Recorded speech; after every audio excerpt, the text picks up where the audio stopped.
Jadi dari penjelasan saya panjang kali lebar, saya mau membawa teman-teman bukan hanya mempelajari dari segi Islam saja, tetapi kita balik lagi kepada asal mula kita untuk fitrah kita. Kalau orang Islam pernah ngomong soal fitrah manusia itu mengenali Yesus, ya. Mengenal juru selamat sejati ini nih. Yesus adalah Allahu Akbar. Kenapa? Ya tadi, panjang kali lebar Anda mendengarkan saya menjelaskan kepada Badrul. Ada banyak bantahan yang harusnya bisa difikirkan ulang-ulang dan baik-baik oleh Badrul dan teman-teman Islam yang sampai dengan detik ini memahami dalam posisi makrifat. Makrifat dalam Islam itu adalah contoh bukti kebuntuan dalam Islam untuk mengenal Tuhan yang sejati. Shalom, Bro Badrul Afkar. Selamat malam, Bro. Apa kabar, Bro? Udah lama nggak lihat. Alhamdulillah baik Kak Joseph kabarnya. Kak Joseph Oh, gimana? baik. Puji Tuhan baik. Masih ini ngajar apa gimana, Bro Badrul? Masih sama seperti yang dulu. Oh, masih sama.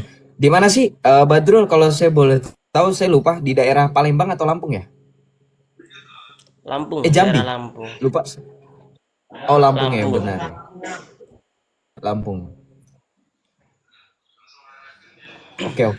Oke, silakan. Mas Badrul, ada yang mau Sementara ditanya mungkin atau masih gimana Kak ya? Ya karena udah lama mana sih? nggak nimbrung bareng ya, mungkin sementara silaturahim dan tanya kabar dulu. Sama masih mantengin aja lah tadi. Oh, oke. Oh, silaturahmi. Mungkin ada kalau dari Makin, oke. perbincangan teman-teman yang di bawah Sini agak nge-lag ya, sorry. agak nge-lag.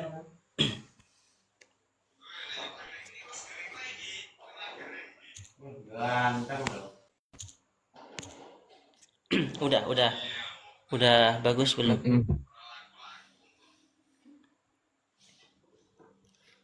Sinyalnya udah bagus belum, Kak Joseph? Oh, Kak Joseph yang nge-lag. Udah ya? Aman. Aman ya? Sudah aman kah? Oke. Lanjut. Gimana? Ya, tadi kan Gimana? ini ada beberapa teman-teman yang udah followers Kak Joseph yang udah kenal saya ya. Ya, Ini betul. kan belum saya berbicara di sini, saya seperti yang dulu saya katakan bahwa karena seperti yang Kak Joseph dan teman-teman tahu bahwa Islam itu kan banyak sekali pecahan golongannya, dan mungkin kalau dalam pengakuan saya pribadi insya Allah saya muslim dan mengamalkan keislaman, dan ketika saya berbicara nanti kok ada statement atau pembicaraan saya yang beberapa Islam kurang terwakilkan, ya saya mohon maaf gitu aja. Yang jelas ini dari pengalaman saya gitu aja. Jadi mungkin ada beberapa teman Islam yang merasa kok Islamnya berbeda, mungkin ada yang seperti itu, ya mungkin mohon maaf karena kita tahu bahwa Islam itu berbeda-beda. Jadi seperti konsep yang ditulis oleh Kak Joseph bahwa Yesus adalah Allah, itu kan kalau dari penganut faham Islam yang saya anut, memang ada taraf syariat, tarekat, hakikat, ma'rifat. Dan dalam tingkatan hakikat ma'rifat ini ada pembahasan wahdatul wujud. Wahdatul wujud ini ada pembahasan tentang istilah orang Jawa terdahulu kan manunggaling kawula Gusti, persatuan antara hamba dengan Tuhan. Dan di sini ada beberapa riwayat yang memang diperdebatkan sahihnya, itu tentang statement para sahabat Nabi yang mengatakan bahwa tidaklah sesuatu itu kecuali itu adalah esensi daripada ketuhanan itu sendiri. Yang artinya konsep seperti ini pun Islam mengenalnya. Konsep Tuhan manifestasi kepada sosok apapun itu, dimanapun itu, kapanpun itu. Sehingga ahlu zikri wa ahlul ma'rifat dalam kalangan kami, mungkin para sufi yang beberapa orang menyesatkan, itu pun mereka kehilangan dirinya karena telah manifestasi akan esensi ketuhanan. Jadi dirinya telah tidak ada, yang ada adalah dirinya perwujudan daripada manifestasi Tuhan itu sendiri. Kehilangan dirinya, dan ini pun dalam hadis pun diterangkan. Ini pun dinukilkan oleh beberapa ulama kami, Syekh Ibnu Atha As-Sakandari dalam kitab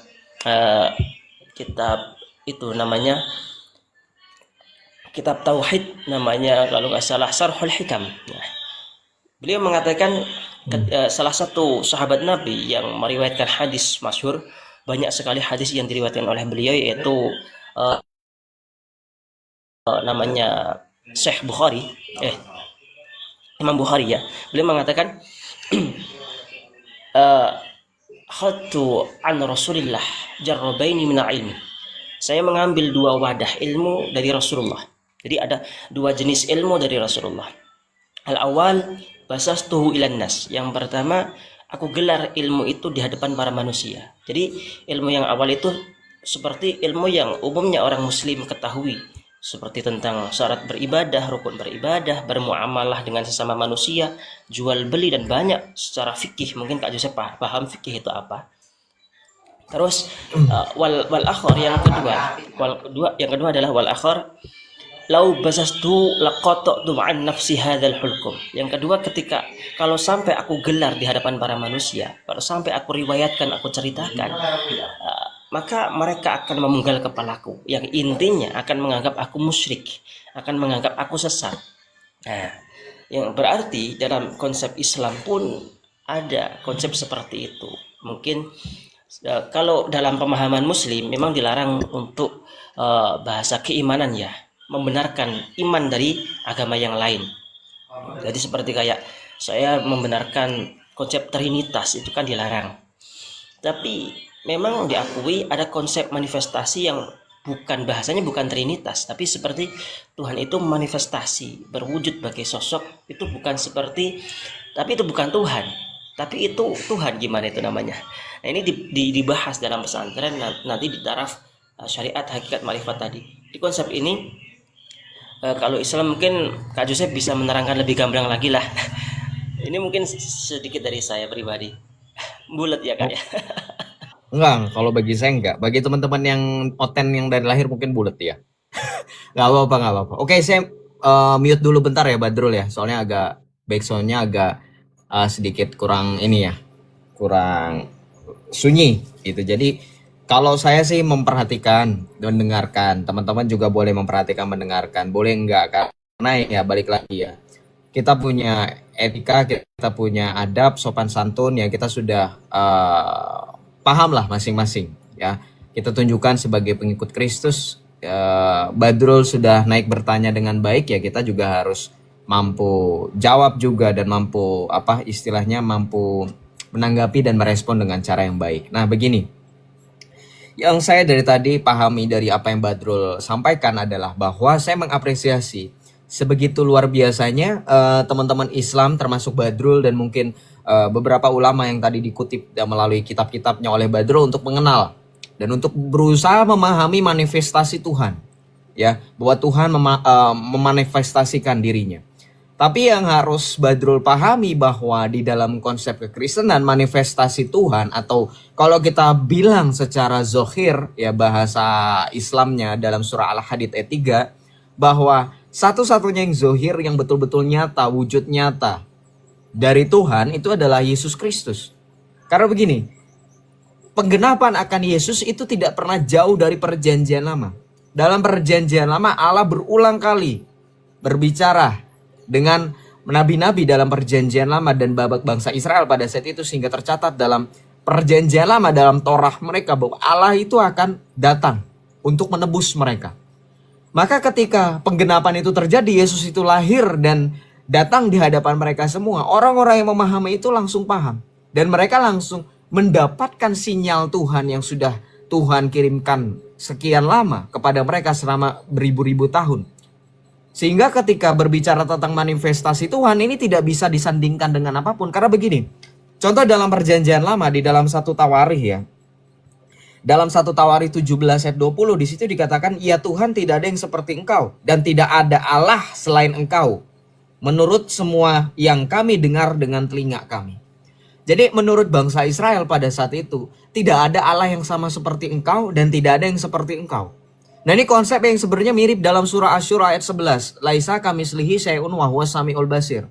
Tidak ada yang setara dan serupa dengan engkau. Nah, maka ketika bangsa Israel memuji dan memuliakan Allah melalui doa syukur Daud di dalam 1 Tawarikh 17 ayat 20 tadi teman-teman dan Badrul, ini suatu penjelasan bagi kita semua bahwa tidak ada sama sekali yang sama seperti Allah, sehingga ketika firman Allah datang menjadi manusia, orang yang secara fisik hanya melihat kemanusiaan saja, mereka menganggap Yesus itu sama seperti kita. Tetapi orang yang memahami secara spiritual, termasuk bangsa Israel dan orang yang memahami perjalanan nyata Yesus, Yesus itu bukan sekedar manusia biasa. Karena di dalam dirinya berdiam kepenuhan Allah, keilahian. Nah, inilah yang kita sebut dengan duinatur, Bro Badrul. Nah, inilah yang sebenarnya ada di dalam salah satu ajaran Ahlussunnah wal Jamaah Asy'ari, Abul Hasan Al-Asy'ari, yang menjelaskan bahwa Al-Quran ketika polemik apakah Al-Quran itu makhluk, Ahlussunnah wal Jamaah versi Asy'ari menjelaskan Al-Quran itu memiliki yang namanya kalam lafzi dan kalam nafsi. Nah, inilah yang mana yang adalah kholik dan yang mana yang bukan kholik. Nah, inilah yang sama seperti konsep kekristenan. Tapi makanya saya tegaskan sekali lagi, sekalipun Islam berusaha bagaimana caranya untuk memahami firman Allah, seperti contoh dalam Islam ada namanya ilmu mantik atau ilmu kalam dan semacamnya, mereka tidak memahami apa yang ada di dalam diri Kristus seutuhnya. Karena kebenaran yang ada di dalam Islam itu sama seperti kebenaran yang ada di dalam Buddha, di dalam Hindu, atau di dalam orang-orang di luar daripada Kristus dan gerejanya. Maka dalam gereja Katolik sebenarnya melalui dokumen Nostra Aetate dan Lumen Gentium, gereja menganggap bahwa Islam, Hindu, Buddha, bahkan orang-orang yang tidak beragama dan orang yang memiliki kepercayaan versi mereka masing-masing, gereja menganggap mereka adalah persiapan Injil. Kenapa? Karena mereka dengan berusaha sungguh-sungguh mengenal Allah. Maka dari itu gereja Katolik menegaskan hubungan dengan orang-orang di luar daripada gereja Katolik. Mereka adalah orang-orang yang mau mencari Allah dengan sungguh-sungguh. Tetapi kesungguhan itu harus mereka tetap akhiri dengan pada saat perjumpaan iman yang sejati melalui Kristus dan gerejanya. Nah, makanya begini, kalau kita menemukan kemiripan, kalau kita bahas begini, ibaratnya saya dengan Mas Badrul sekarang berdamping-dampingan, kita juga bisa berdamping-dampingan membahas bagaimana konsep ketuhanan, bagaimana kita memandang Yesus sebagai sosok ilahi di dalam kekristenan dan di dalam Islam. Yang tadi Bro Badrul sekali lagi saya hargai untuk juga menjembatani penjelasannya bahwa di dalam Islam ada konsep yang sama seperti itu. Tapi ya balik lagi, yang saya tegaskan, mohon maaf kalau memang kesannya saya agak melepeh atau kasarnya ya seperti itu ya, melepeh.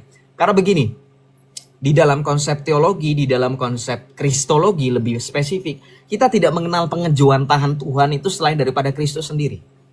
Anda boleh tanya dengan dosen filsafat, Anda boleh tanya dengan romo, pastor, pendeta, mereka yang sudah kuliah filsafat sekalipun, tidak ada dalam kekristenan yang adalah pengejuantahan Tuhan itu sendiri selain daripada Kristus, selain daripada Yesus. Beda dengan Islam. Nah, makanya tadi kalau kita berbicara mengenai makrifat, ada yang namanya manunggaling kaula Gusti, ada yang namanya Allah ada di dalam diri saya, sehingga mereka berani mengatakan, mengosongkan diri dan mengatakan saya adalah Tuhan itu sendiri dan seterusnya. Ya memang ini yang adalah dikutuk oleh gereja pandangannya sebagai gnosticism. Nah, ini makanya saya bilang Bro Badrul, sorry saya sentil-sentil dikit. Kalau dalam gereja Katolik ada juga namanya suatu ilmu yang namanya heresiologi. Heresiologi itu adalah ajaran sesat yang sudah dikutuk oleh gereja. Salah satunya tadi gnosticism. Gnosticism ini adalah praktek yang menekankan, mencari hal-hal yang tidak pernah diajarkan Kristus dan gerejanya. Mereka mengada-adakan, ya ini ya memang sifat natur alami dari ajaran sesat, mengada-adakan sesuatu yang tidak pernah diajarkan oleh gereja dan Kristus ya. Heresiologi, termasuk Gnosticism, Arianism, Sabellianisme dan seterusnya. Nah, tapi lebih spesifik lagi kalau saya berdiskusi dengan Mas Badrul secara filsafat, maka tadi pengejuantahan, konteksnya itu yang di-highlight, pengejuantahan atau Allah mau memperkenalkan dirinya itu melalui Yesus. Karena begini, saya paham Mas Badrul ini adalah orang-orang yang saya paham Mas Badrul adalah orang yang mau mengenal dan mempelajari. Dan saya juga paham Mas Badrul ini adalah latar belakang yang progresif teman-teman, moderat. Jadi dia mau mendengar. Nah, jadi teman-teman yang di bawah harap tertib, jangan memaki-maki, jangan sampai menghakimi. Kita anggap Mas Badrul ini orang yang mau mengenal, ya, orang yang mau belajar. Nah, jadi saya balik lagi ya. Nah, di dalam keyakinan Islam juga kan ada yang seperti Mas Badrul mungkin sudah pernah tahu ya. Dulu kita pernah sempat bahas, yaitu Nur Muhammad salah satunya. Ini entitas yang ditekankan oleh salah satunya yang saya bawa itu dari Profesor Dr. Said Profesor Said Akil Siraj ya, yang menekankan bahwa Nur Muhammad adalah logos. Nur Muhammad adalah logos. Ketika dijelaskan dalam sesi tersebut, Profesor Dr. Said Akil Siraj mengatakan bahwa Nur Muhammad ini bukan Muhammad yang lahir di Mekah, itu beda. Nah, ini ada keterpisahan. Nah, inilah yang sebenarnya gereja dan kita sebagai orang awam kekristenan, inilah perbedaannya.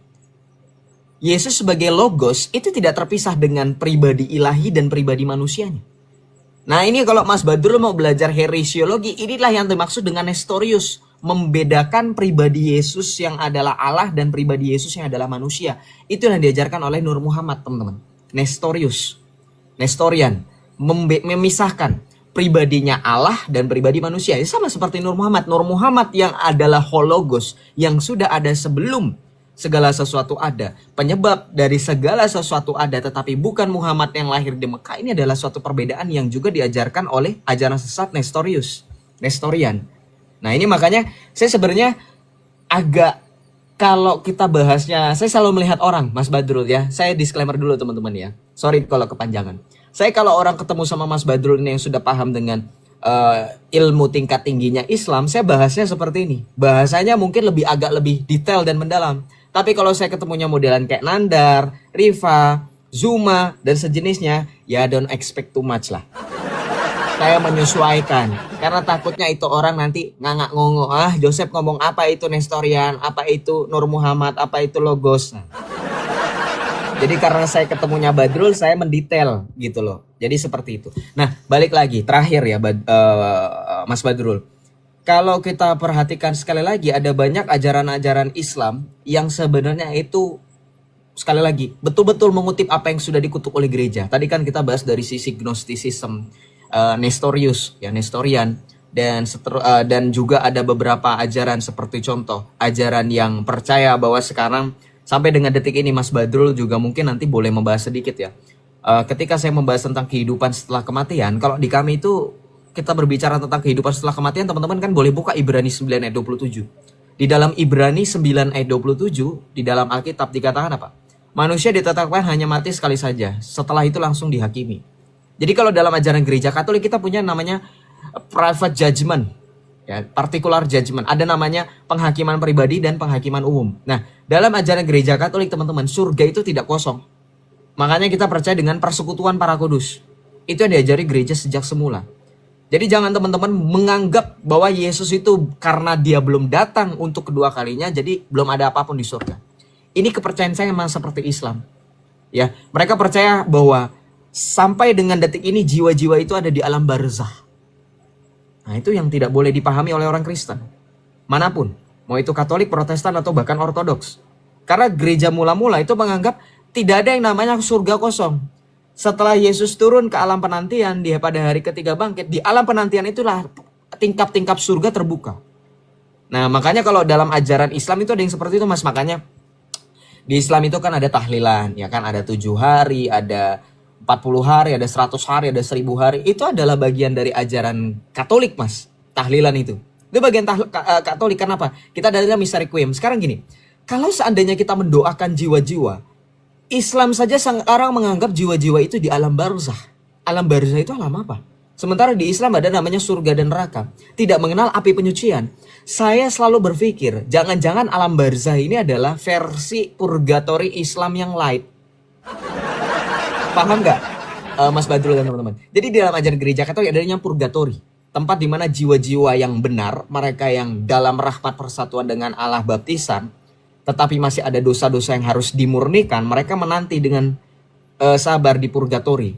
Saya selalu berpikir, jangan-jangan Islam mencontek purgatori ini. Tapi yang saya selalu pikirkan adalah ketika di dalam keyakinan Islam kehidupan setelah kematian ini bahwa mereka harus menanti di alam barzah, lalu kemana Nabi Muhammad sebagai yang memberikan syafaat? Karena nanti ada namanya dikumpulkan di padang mahsyar, yaumul mahsyar. Ini yang saya selalu bingung, Mas Badrul. Kronologi dalam Islam. Setelah kehidupan setelah kematian manusia dikuburkan, dikafani, dikuburkan. Kemana jiwa tersebut pergi? Dalam Islam ini kan memang mereka umumnya, Mas Badrul mungkin juga akan menjelaskan yang sama. Akan pergi ke alam barzah, menanti. Yang saya dengan bingung adalah alam barzah itu seperti apa? Kalau kayak Ustadz dulu saya jelaskan kepada saya, itu mirip-mirip seperti purgatory sebenarnya. Ini jangan-jangan Loki memang copy paste. Nah ini, makanya begini, balik lagi, ada beberapa ajaran Islam yang tadi saya sempat mention Mas Badrul itu adalah persiapan Injil. Tapi bedanya begini loh, yang anehnya Islam itu lahir tahun 700 Masehi, which means itu 600 tahun setelah kedatangan Yesus. Setelah ajaran Kristen menyebar, Gereja Katolik sudah selesai melakukan konsili Nisea tahun 300 itu, bahkan sudah 400 tahun setelah itu Islam baru lahir. Harusnya bukan lagi persiapan Injil. Kalau kita berbicara dari aspek akademik, sesuatu yang datang belakangan itu seharusnya sudah bisa langsung menyempurnakan apa yang sudah ada. Tapi saya lihat ini, mohon maaf, Islam itu justru hanya mencontek atau bahkan memungut apa yang sudah dikutuk oleh gereja dan memolesnya dengan rapi, sehingga orang-orang yang awam memikirkan ini adalah ajaran yang baru dan memang doktrinnya itu menyempurnakan. Nah itu. Nah coba jelaskan dari sisi alam barzahnya Bang Badrul, supaya kita paham bagaimana kehidupan setelah kematian. Silakan Bang Badrul. Sorry kalau kepanjangan ya teman-teman ya. Maaf.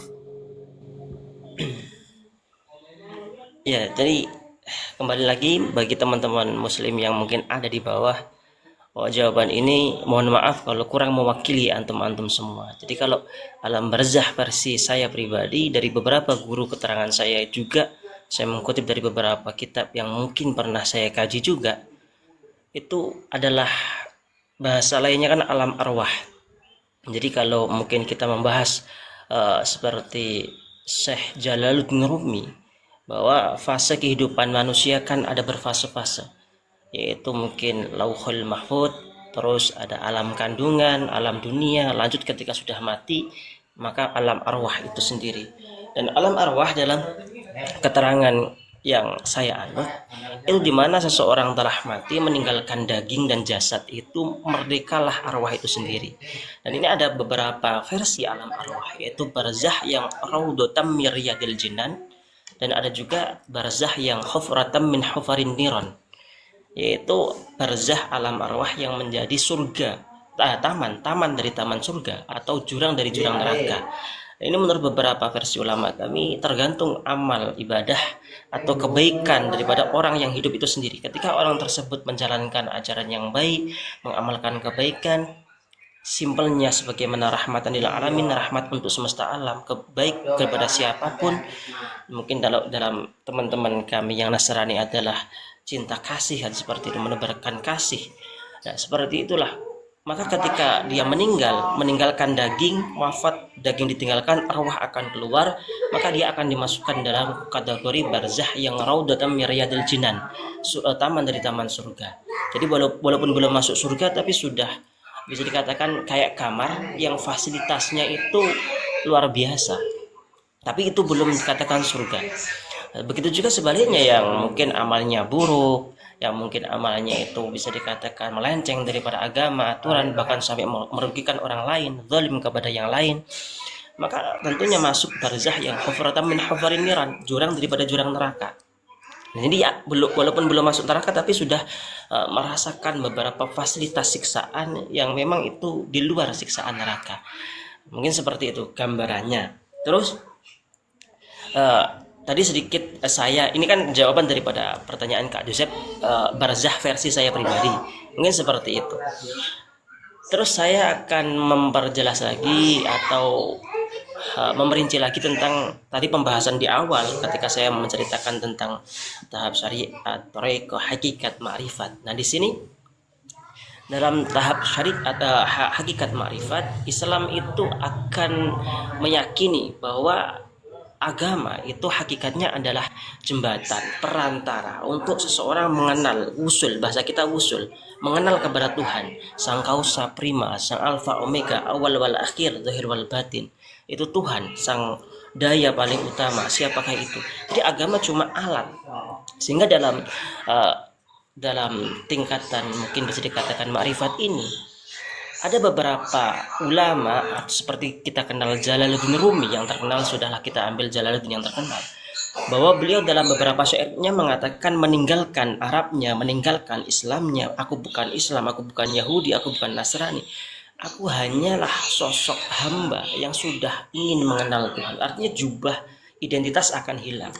Yang terpenting siapapun panggilan kita kepada Tuhan. Artinya gini, mau kita memanggil Sang Kausa Prima dengan Allah, dengan Allah, dengan Al-Ahad, dengan apapun identitasnya, itu semata-mata hanyalah panggilan. Kalaupun kita benar ajarannya, benar perilakunya, sesuai dengan apa yang Sang Kausa Prima ini kehendaki perjalanan hidup kita, maka ulama-ulama ahlul ma'rifat atau kita mengidentitaskan dengan al-mu'arrifin ini akan mengatakan bahwa mereka berhak masuk surga Tuhan atau surga Allah itu sendiri. Nah, sekarang saya coba mungkin sedikit bertanya, adakah mungkin dari ajaran Kak Joseph dari Nasrani kemungkinan kami bagi yang mungkin ya bagi yang non Nasrani untuk bisa masuk surga, ada nggak sih seperti itu mungkin? Mungkin seperti itu, mohon maaf kalau ada. Oke, sip, saya jawab ya. Oke, baik, terima kasih Badrul atas penjelasannya terkait alam barzah. Itu nanti kita tetap akan bahas ya, tapi saya jawab dulu ya. Kenapa Islam ini? Saya kasih tahu turun ya Reza ya, coba kamu pikir untuk merenungkan diri dan bertobat ya. Oke, kita lanjut ya. Kita jawab dulu. Bagaimana dalam ajaran kekristenan terkait tentang orang-orang yang tidak mengenal ya. Sebentar, saya lupa ayat-ayatnya, jadi saya buka data saya dulu teman-teman ya. Teman-teman sembari nunggu bantu tap layar. Enggak ngambil 5 menit teman-teman, 3 menit aja. Saya lupa taruh di mana ya ayat-ayatnya, bentar ya Bro Badrul.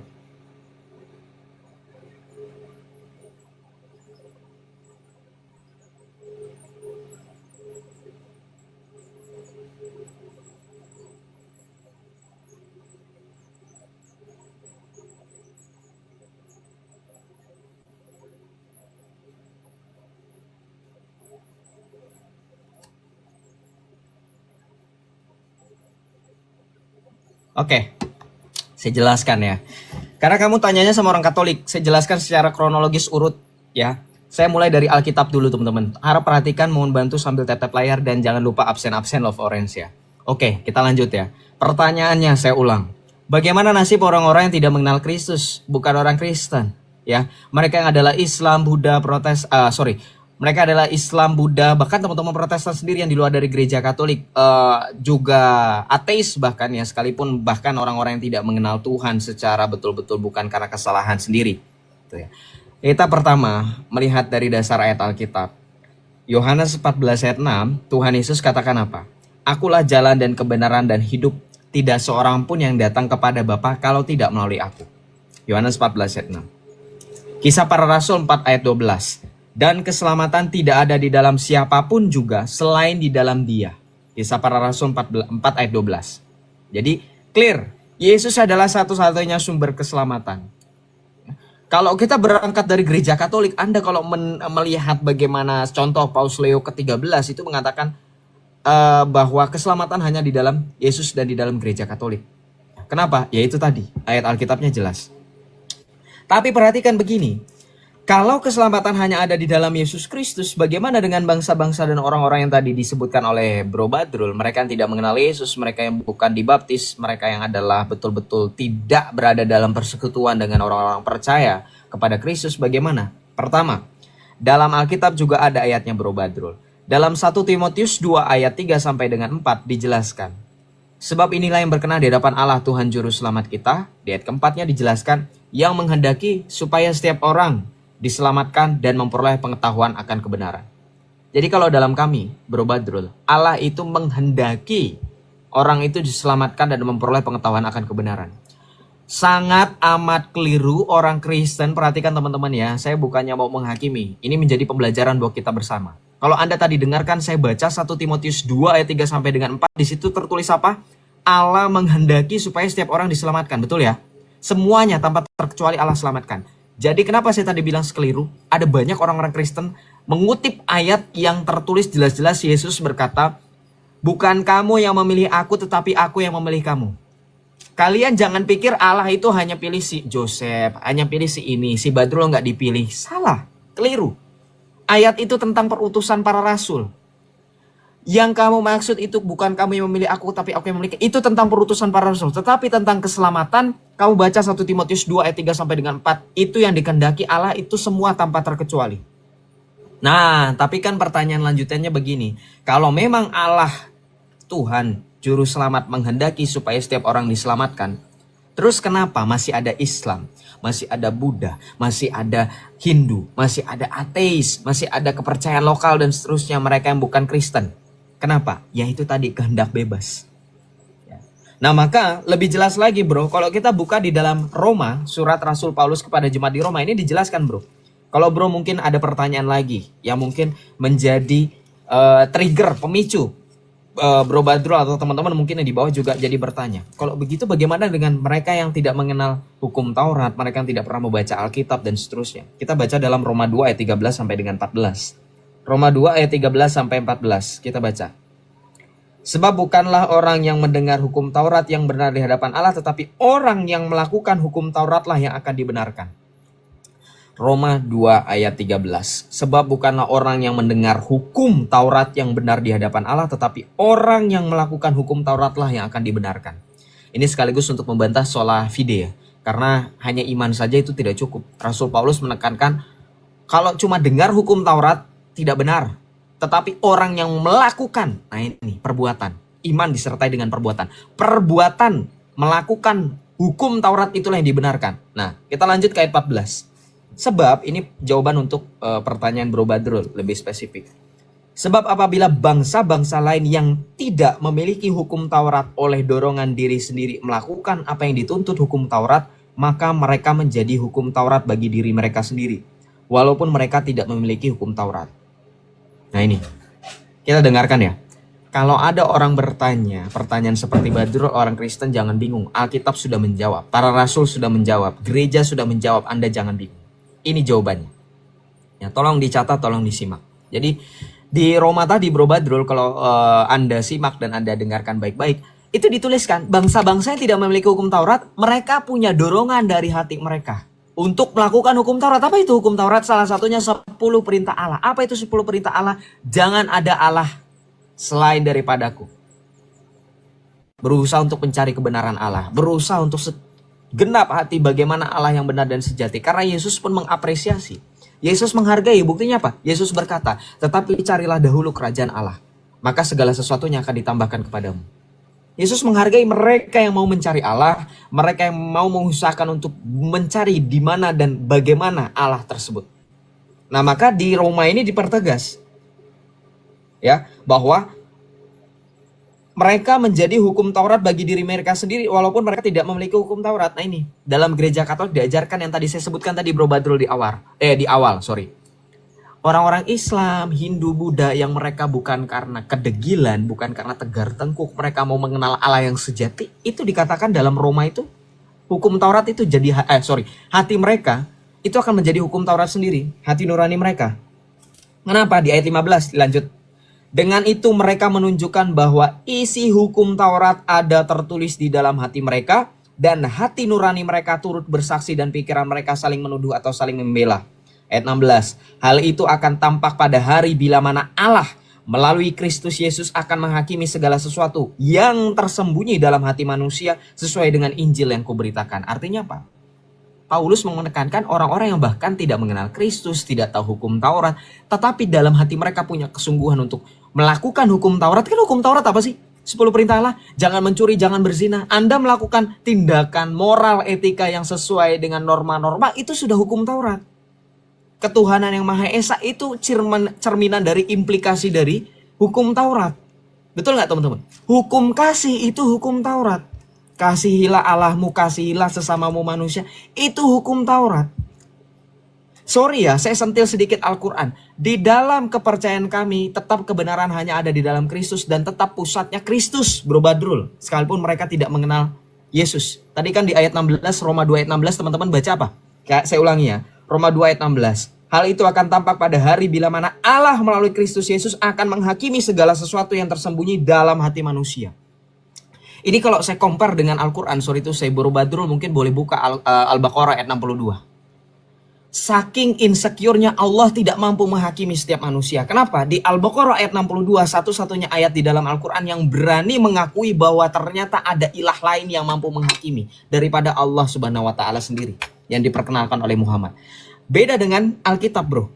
Alkitab jelas mengatakan sekalipun mereka tidak mengenal hukum Taurat, pada akhirnya mereka akan dihakimi semuanya oleh satu pribadi, yaitu Yesus Kristus. Ya. Coba buka kita sedikit ya bahas Al-Baqarah ayat 62. Kita baca. Innalladzina amanu waladzina hadu wan nasara wasabiina man amana billahi wal yaumil akhiri wa amila salihan falahum ajruhum inda rabbihim wala khaufun alaihim walahum yahzanun. Sesungguhnya orang-orang yang beriman, orang-orang Yahudi, orang-orang Nasrani dan orang-orang Sabiin, siapa saja yang beriman kepada Allah dan hari akhir serta melakukan kebajikan pasti mendapat pahala dari Tuhannya. Tidak ada rasa takut yang menimpa mereka dan mereka pun tidak bersedih hati. Ini menunjukkan bagaimana impotennya Allah Subhanahu wa Ta'ala untuk menunjukkan kekuasaan dan otoritasnya sampai-sampai memperbolehkan orang Yahudi, orang Nasrani dan orang-orang Sabiin dihakimi menurut Tuhan mereka masing-masing. Sementara di dalam Alkitab dijawab sekalipun kamu diperbolehkan untuk bukan pengikut Kristus yang mengenal hukum Taurat, tetapi pada akhirnya kamu akan tetap dihakimi oleh Kristus Yesus. Roma 2 ayat 16. Makanya ngeri-ngeri sedep, bro. Nah, kita lanjut lagi. Kenapa saya bawa ke situ? Apa hubungannya pertanyaan Badrul dengan Al-Quran? Saya tahu Bro Badrul berusaha untuk fokus dengan Alkitab, tapi tetap saya akan bahas Al-Quran. Kenapa? Supaya ada jembatan yang bisa menghubungkan. Kenapa? Apa hubungannya? Ini terkait tentang penghakiman. Ini terkait tentang adanya kepastian dalam beriman. Tadi kalau Bro Badrul bilang agama hanya alat, saya lebih kurang setuju, tetapi bukan 100% setuju. Kenapa? Agama bukan alat buatan. Kalau dipahami dalam sudut perspektif sempit, memang agama adalah alat buatan manusia. Tetapi kalau dalam sudut perspektif luas, Allah hanya memperkenankan satu-satunya jalan, yaitu melalui Yesus Kristus. Jalan itu yang ditempuh oleh orang banyak yang sesuai dengan ada ungkapan. Ada banyak jalan menuju Roma. Kenapa? Karena Roma adalah satu-satunya jalan. Kenapa Roma? Karena Roma adalah pusat di mana kita bisa mengenal Kristus. Kenapa bisa mengenal Kristus melalui Roma? Bukannya Yesus itu lahir di Yerusalem, karena di Roma lah tempat di mana satu-satunya institusi yang Tuhan kita Yesus Kristus sendiri dirikan melalui Rasul Petrus itu ada.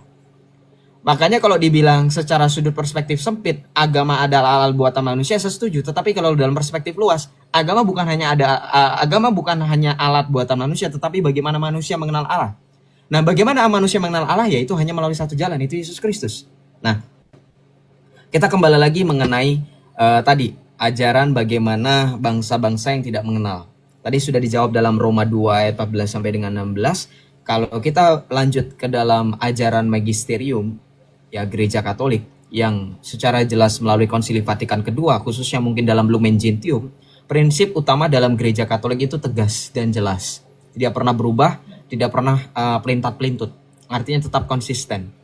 Kalau dalam Gereja Katolik, Bro Badrul, sekali lagi, sekalipun kita membuka dialog, sekalipun kita bersifat toleran, bersifat merangkul orang-orang yang di luar dari Gereja Katolik, kita tetap punya prinsip, yaitu dalam bahasa Latinnya extra ecclesiam nulla salus, bro. Extra ecclesiam nulla salus ini ungkapan yang sangat-sangat luar biasa maknanya. Ini ungkapan berasal dari Santo Cyprianus dari Kartago, yang mengatakan bahwa di luar Gereja Katolik tidak ada keselamatan.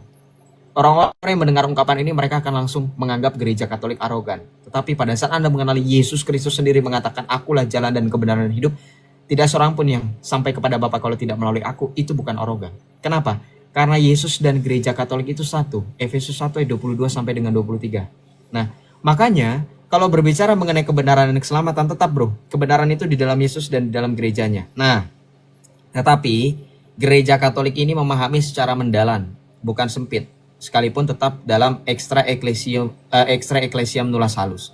Yaitu apa? Di dalam Gereja Katolik ada namanya keselamatan yang memungkinkan tetap bisa didapatkan oleh orang-orang di luar Gereja Katolik. Memungkinkan loh ya. Saya nggak bilang pasti. Memungkinkan. Kenapa ini ada mungkinnya Joseph? Berarti nggak pasti dong. Ingat, hak prerogatif Allah adalah menentukan Anda masuk surga atau neraka. Tetapi kalau sudah dibaptis, Anda jelas pilihannya hanya purgatori atau surga. Tetapi kalau memungkinkan rahmat Allah bisa didapatkan oleh orang-orang yang pada saat akhir hidupnya belum mengecap sakramen baptisan, why not?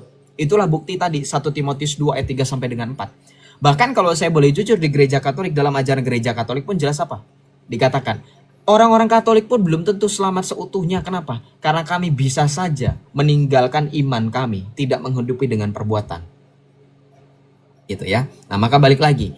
Kalau dalam Lumen Gentium nomor 16, bro, kalau khusus untuk kamu yang Islam, dikatakan apa? Gereja mengakui dengan klaim dari orang Islam bahwa mereka menyembah Allah yang satu. Mereka dekat dengan rencana keselamatan. Maka dalam Lumen Gentium 16, juga dalam Katekismus Gereja Katolik nomor 841 dikatakan rencana keselamatan merangkum juga. Kenapa? Rencana keselamatan merangkum orang Islam karena Tuhan Yesus mau semua selamat, mau itu Islam, mau itu Hindu, mau itu ateis yang saya tadi bilang. Maka rencana keselamatan juga merangkum orang Islam. Yang orang Islam itu selalu klaim mereka menyembah Allah yang satu, Allah yang sama, dan berpegang pada iman Abraham yang sama. Maka inilah gereja berusaha melihat dari sudut pandang yang luas dengan kesamaan yang diklaim dibawa oleh Islam. Maka gereja berusaha merangkul. Karena kamu sudah mengklaim dari iman Abraham yang sama, menyembah Allah yang satu, kenapa kamu tidak mengenal gereja Katolik? Kenapa kamu tidak mengenal Kristus Yesus melalui gerejanya? Ya, seperti itu. Nah, ini ada Om Perpuluhan yang request ayat Roma 3 ayat 29. Coba kita baca ya, Roma 3 ayat 29.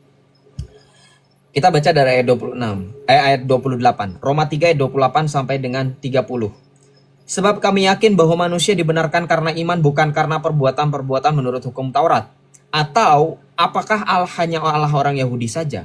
Bukankah ia juga Allah bangsa-bangsa lain? Iya, benar. Ia juga Allah bangsa-bangsa lain. Jika Allah memang satu, Dia akan membenarkan baik orang-orang bersunat melalui iman maupun orang-orang tak bersunat melalui iman. Jika demikian, apakah kami membatalkan hukum Taurat karena iman? Sekali-kali tidak, sebaliknya kami meneguhkannya. Ya, jadi kalau ada orang bilang, oh jangan kebanyakan berfilsafat, Yesus gak pernah berfilsafat. Kata siapa Yesus gak pernah berfilsafat? Yesus bilang veritas liberabit vos, itu sudah termasuk filsafat loh. Kebenaran itu akan memerdekakan kamu. Ya, itu sudah termasuk berfilsafat. Nah, Rasul Paulus juga dalam ayat ini juga berfilsafat. Ya, maka dikatakan Allah, apakah Allah hanya Allah bagi bangsa orang Yahudi? Tidak. Apakah Allah itu hanya milik Yahudi? Tidak. Nah, seperti itu. Nah, makanya saya tegaskan sekali lagi, dalam kekatolikan, dalam ajaran gereja Katolik, kita semua bisa selamat jikalau bukan karena kesalahan sendiri. Invincible ignorance. Nah, makanya Bro Badrul, saya simpulkan ya, saya kasih kesimpulan buat biar lebih mudah dicerna. Oke, teman-teman juga boleh dengarkan. Kesimpulannya dari panjang lebar, dari ngegerbek saya dari tadi adalah, pertama, keselamatan hanya melalui Yesus Kristus dan gerejanya. There's no other way. Tidak ada jalan lain, tidak ada alternatif lain. Ya, hanya satu-satunya itu. Ya, tadi ayat-ayat Alkitabnya jelas. Kesimpulan yang kedua adalah Anda bisa selamat jikalau Anda betul-betul tidak pernah mendengarkan Kristus dan Injil. Nah, ini poin kedua, ini harus tetap diperhatikan. Kenapa? Banyak kasus orang di luar sana merasa, oh karena saya nggak tahu Yesus, jadi saya boleh dong selamat. Masalahnya teman-teman, kalau kita berbicara status quo atau kondisi sekarang, saya rasa sangat mustahil di zaman yang serba maju dan serba digital. Orang-orang tidak pernah mengenal Yesus, tidak pernah membaca Injil. Kenapa? Tidak perlu misionaris, Anda boleh download Alkitab itu banyak di Google Play Store, betul? Anda baca Alkitab, Anda baca e-Katolik, Anda nonton video bagaimana cara memahami Alkitab, Anda nonton bagaimana cara misa, bagaimana ya, itulah bentuk pengenalan. Makanya saya selalu bilang, sangat-sangat mustahil di penjuru bumi ini, kecuali memang daerah yang betul-betul terbatas seperti apa itu namanya? Saya jadi lupa, pulau yang Sentinel Island contohnya ya, kasusnya. Tidak akan pernah. Ya, termasuk orang-orang Islam di belahan bumi, mereka pasti mengenal Yesus. Kenapa? Orang-orang Islam itu adalah satu-satunya agama di dunia yang juga berusaha untuk mengenal Yesus melalui sosok Isa Al-Masih. Maka saya tegaskan poin kedua ini, orang Islam di seluruh dunia manapun, biarkan Tuhan ya yang nantinya akan mengkoreksi, atau betul teman-teman, bahwa di poin kedua ini orang Islam sangat sulit, mustahil bagi mereka untuk bisa selamat selain daripada mereka meninggalkan Islam dan dibaptis. Iya, jadi orang Islam jangan berkelit, oh kan saya nggak pernah kenal Yesus, bohong ya Bro Badrul ya. Karena kamu sudah sering naik room saya, nonton live saya, kamu sudah mendengar Yesus, tidak ada alasan. Kenapa? Gereja memberikan poin kedua, option kedua ini hanya untuk bagi mereka yang bukan karena kesalahan mereka sendiri tidak pernah mengenal Yesus. Kalau Anda sudah pernah mengenal Yesus ya tidak ada alasan. Tuhan lebih maha tahu. Sekalipun di dalam hati kamu baru nyebut nama Yesus, itu sudah termasuk bentuk pencarian Allah yang sejati. Jadi jikalau di hidup kamu masih terus denial, masih terus menolak dengan berbagai macam alasan yang tidak bisa diterima, dengan berbagai macam alasan yang kamu karang-karang, ya kamu akan binasa tetap. Ya itulah sulitnya keselamatan itu. Ya. Jadi poin pertama tadi sudah paham ya, keselamatan hanya di dalam Kristus dan gereja Katolik. Yang kedua, poin keselamatan itu bisa diperoleh orang-orang yang belum mengenal Kristus secara utuh. Ya. Jadi ini poin kedua nih, orang Islam gak bakalan bisa. Kenapa? Orang Islam di belahan dunia manapun, saya bisa yakin 99,9% mereka sudah mengenal Kristus dan Alkitab dan kebenaran. Ini gak jadi alasan bagi mereka untuk, saya masih bisa selamatkan bukan karena kesalahan saya dong. Kamu akan binasa kalau kamu tidak mengenal Yesus melalui poin pertama.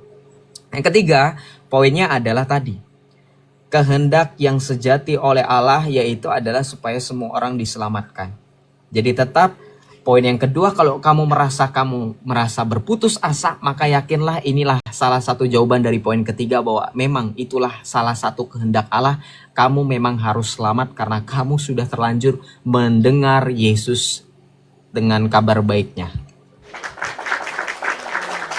Ya. Tuh.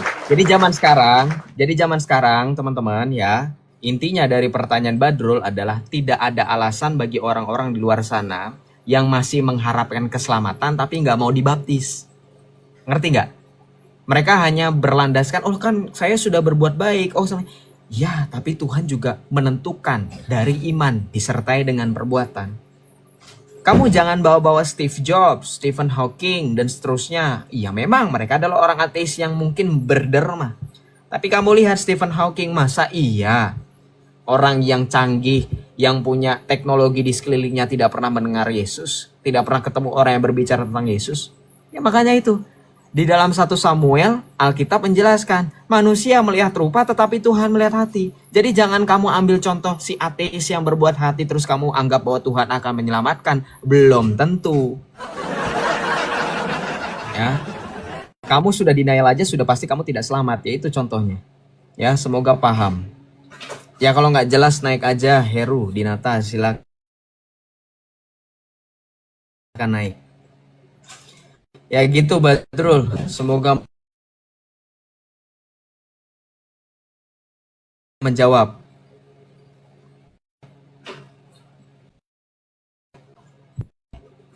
Ada tanggapan? Kalau tidak dengan Islam di bawah. Suaranya terdengar nggak teman-teman?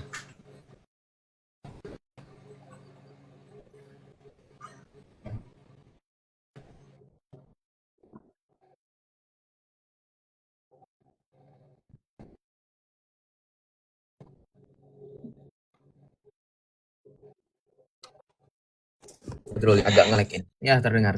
Saya agak ngelek. Teruntuk Kak Joseph. Saya pamit, ganti yang lain aja. Udah cukup. Terima kasih atas ilmunya. Oke.